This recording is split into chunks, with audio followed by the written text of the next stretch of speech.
वो अंश बता दीजिए जिसमें ये साफ तौर पर कहा गया है कि जस्टिस दुलिया कह रहे हैं कि जो डिसीजन लिया गया था हाई कोर्ट में, ये जो पाबंदी है हिजाब बैन को लेकर, इसे स्टे कर दिया गया है।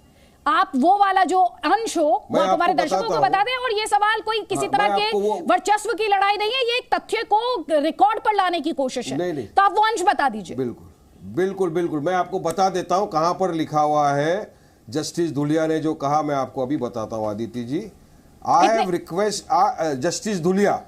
I have quashed the government order of February 5 and have ordered the removal of the restrictions. ये जस्टिस धुलिया का लाइव लॉ, कैमरे में दिखा भाई, लाइव लॉ जस्टिस धुलिया को कोट करते हुए दिखा रहा है। लेकिन अगर स्प्लिट वर्डिक्ट है तब ये कैसे होल्ड करेगा?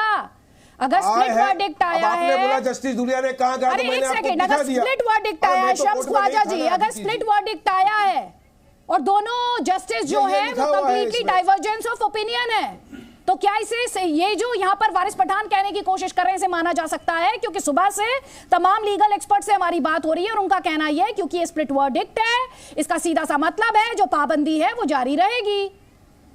सर अगर 30 सेकंड्स में आप इस पर क्लैरिटी दे पाए। शम्स ख्वाजा, 210 लोगों ने रिट्वीट किया है। अरे कोई बात नहीं सर, मैं रिट्वीट से सोशल मीडिया से टीवी नहीं चला सकती ना सर, मेरी अकाउंटेबिलिटी है सर, मेरी अकाउंटेबिलिटी है। Please please, that is why I am trying to get facts out of it. Please ठीक है सर, आपने अपनी बात रखी। मोस्ट इंपॉर्टेंट बात ये है जी बोलिए शम्स ख्वाजा। कोई भी जजमेंट वकील साहिबान जो है, any responsible lawyer would be in a position to comment after he has read the judgment, which I have not. Now going forward from what has been presented before me, what Justice Dhulia says is an assertive order. He says he is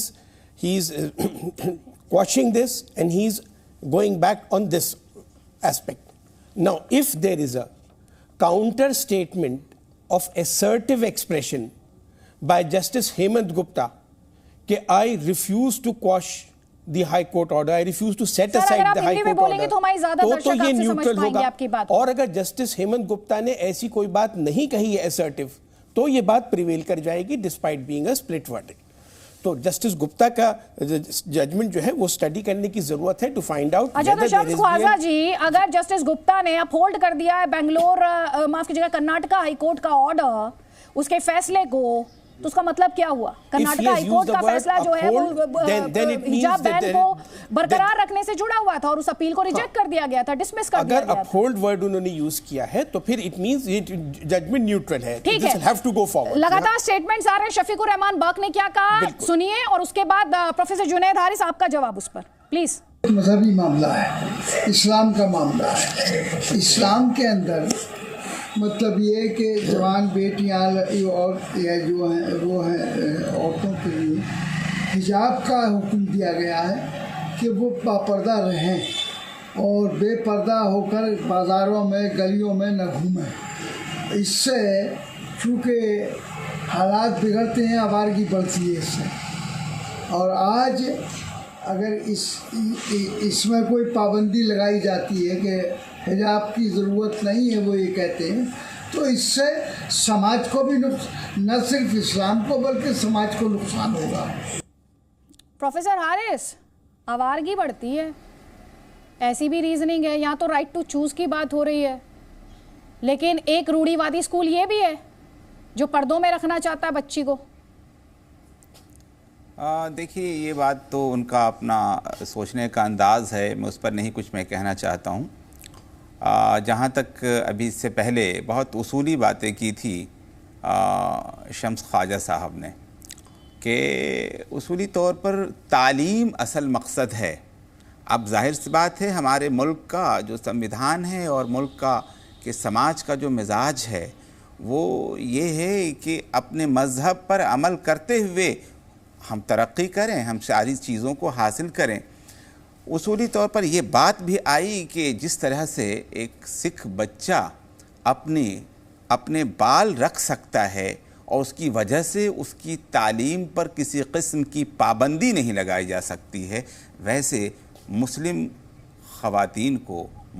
ख़वातीन भी अगर चाहती हैं, मैं technical term बाकायदा में use कर रहा हूँ, अगर वो चाहती हैं कि वो बाहिजाब होकर के तालीम हासिल करें तो उन्हें भी नहीं रोका जाए। और यही बात सिर्फ इतनी ही सी बात नहीं है, मैं आपको बता दूं कि ज़्यादा पुरानी बात नहीं है, जो केंद्रीय विद्यालय है उसने जो बाकायदा जो यूनिफॉर्म तैयार किया था उसके अंदर भी इस चीज़ को क्लियर किया था कि लड़कियों का हिजाब का कलर ये होगा और सिख के बच्चे की पगड़ी का कलर ये होगा। तो मैं बता दूं कि उस वक्त भी यही मिजाज था कि नहीं, तालीम को ना रोका जाए, ठीक है, अपने मजहब पर अमल करते हुए जो करना चाहे करे और जो नहीं करना चाहे इसीलिए सवाल बड़ा हो जाता है। वारिस भाई, यहाँ पर सवाल बड़ा हो जाता है कि हिजाब बड़ा है या शिक्षा बड़ी है, और हिजाब शिक्षा पर क्यों भारी है? यही तो बात जस्टिस दुलिया ने कहा कि आप सिर्फ एक हिजाब के ऊपर एक लड़की को शिक्षा देने से रोक रहे हो। एक तो वैसा ही काम करना पड़ता है उसको घर का, उसके बाद इतने सारे रिस्ट्रिक्शंस देते हैं, फिर वो अगर पढ़ना चाहती है और आप उसको सिर्फ एक हिजाब के लिए पढ़ाई नहीं करने दोगे तो ये वुमेन एजुकेशन के लिए, वुमेन एम्पावरमेंट के लिए, गर्ल एजुकेशन के लिए खराब है। और ये उसका फंडामेंटल अधिकार है एजुकेशन लेना, तो उसको एजुकेशन लेने का हक है। It is a freedom of choice और इस्लाम के अंदर इसका एसेंशियल रिलीजियस प्रैक्टिस बताया गया है। और उसके बुनियाद के ऊपर उन्होंने एक जजमेंट दिया है। ऑपरेटिव पार्ट है, ऑपरेटिव आपने पढ़ लिया 209 पेज का जजमेंट। चलिए एसेंशियल रिलीजियस प्रैक्टिस कहां बताया जस्टिस दुलिया ने? अरे आपने भी नहीं पढ़ा तो क्लेम मत कीजिए ना सर। कहा जस्टिस दुलिया ने कि जो कर्नाटक आपने भी नहीं पढ़ा तो आप भी क्लेम मत कीजिए ना सर। कर्नाटक हाई कोर्ट, सुनिए, कर्नाटक हाई कोर्ट ने जो ऑर्डर दिया है जरूरत नहीं के ऊपर, वो उन्होंने कहा कि हमारा वहां पर ये नहीं कहा। एक सेकंड रुक जाइएगा शम्स ख्वाजा जी, रॉन्गली इंटरप्रेट किया है, बैड इन लॉ है, कंटेंट भी उसके रॉन्ग है जजमेंट के, क्योंकि उसको जो कुरानिक वर्स को रॉन्ग इंप्लीमेंट किया होता है। हिजाब जो है वो एसेंशियल रिलीजियस प्रैक्टिस है। कहाँ कहा किसी को कन्वर्ट होना है, नहीं होना है, जस्टिस दुलिया ने ये कहा, उस डिबेट में जाने की जरूरत नहीं थी सर, ये कहा है जस्टिस दुलिया ने ये कहा, उस डिबेट में कर्नाटक हाईकोर्ट को जाने की जरूरत नहीं थी। आपने बता दिया एसेंशियल रिलीजियस प्रैक्टिस बताया। सर दोनों बातों में अंतर है सर।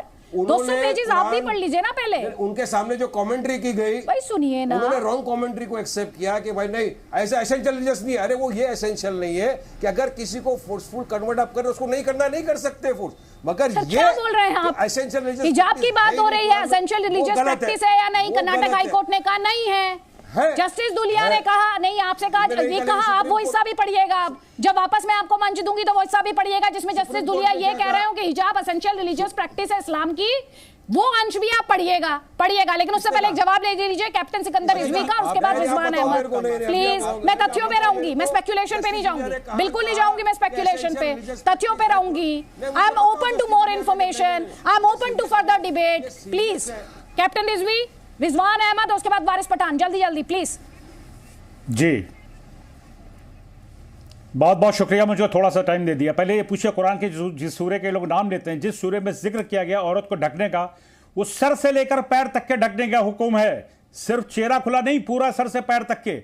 आप ईरान देख लिए, अफगानिस्तान देख लिए, सीरिया देख लिए, लीबिया देख लीजिए, पूरा सर से लेकर पैर तक के ढका जाता है औरतों को। वहां की पूरा चेहरे से लेकर सब कुछ ढका जाता है और उस सूरे के अंदर पूरा ढकने के लिए हुक्म है। उसमें कहीं पे कंप्रोमाइज नहीं है। ये बहस कर रहे हैं जितने बैठे हुए हिजाब के लिए कर रहे हैं, ये पूरे ढकने की बात क्यों नहीं करते? भाई पूरे ढक के आएंगी, कहे ना इनके हक की बात करें ना।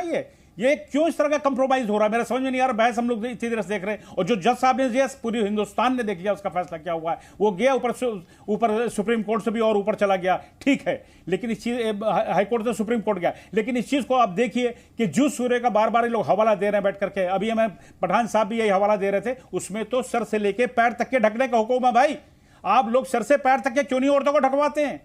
आप शरिया लगवा लीजिए ना। मैं तो चैलेंज करता हूं, शफीकुर रहमान साहब ने कितनी बेहुदा बात करी है कि अगर बेपर्दा औरतें जाएंगी, लड़कियां जाएंगी तो आवारा हो जाएंगी। यानी कि जो बेपर्दा औरतें रहती हैं दूसरे धर्मों की हैं वो आवारा है। इनको शर्म आती, कौन सा अल्फाज इस्तेमाल करते हैं? ठीक है, वारिस पठान, रिजवान अहमद, पहले रिजवान अहमद, उसके बाद वारिस पठान। प्लीज जल्दी बातें क्या करते हैं? रिजवान अहमद, वारिस पठान, कौन सी बातें करते हैं ये? ठीक, जल्दी से मैं कमेंट ले रही हूं। रिजवान अहमद, उसके बाद वारिस पठान, प्लीज।